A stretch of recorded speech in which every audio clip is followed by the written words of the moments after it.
యాగశాల చేయాలన్న ఉద్దేశంతో నాయనా సప్తఋషులు ఎవరు? సప్తఋషులు పిల్లలు వినండి. నాయనా భృగు మహర్షి, విశ్వామిత్రుడు, వశిష్ఠుడు, కశ్యపుడు, భరద్వాజుడు, ఆత్రి, జమదగ్ని, గౌతముడు. ఇగో 7 ఋషులు. ఈ సప్త ఋషుల పేర్లు గుర్తించుకుంటేనే ధ్యానిస్తేనే కర్మ తొలగిపోతుందని శాస్త్రం చెప్తుంది. పిల్లలు వినాలి.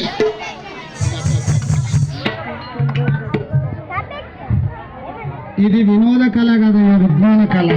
చక్కగా త్రికరణ శుద్ధిగా 7 ఋషులు కలిసి ఏం చేస్తున్నారు స్వామి?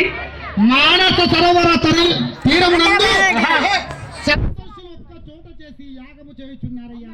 గంగా ఒడ్డున అంటే మన కందకుర్తి గంగ ఉంది చూడ, పవిత్రమైన గంగ ఒడ్డున ఒక యాగముని శుభ్రపరుచుకున్నారట. అక్కడ స్థలముని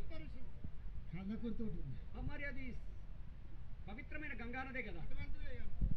మానస సరోవరం అయ్యా, హిమాలయ పర్వతంలో ఉన్నది. నేను ఇక్కడే అనుకున్నా. ఇక్కడనే చెప్పాలి, అక్కడ చెప్తాను.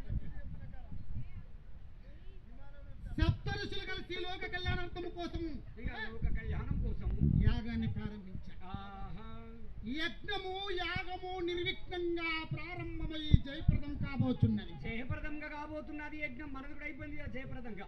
నైనా అట్టి సమయమున టేల్బోన్ మాస్టర్ దేవలోకం నుంచి చూశాడండి. టేల్బోన్ మాస్టర్ దేవలోకం నుంచి చూశారనే పిల్లలు.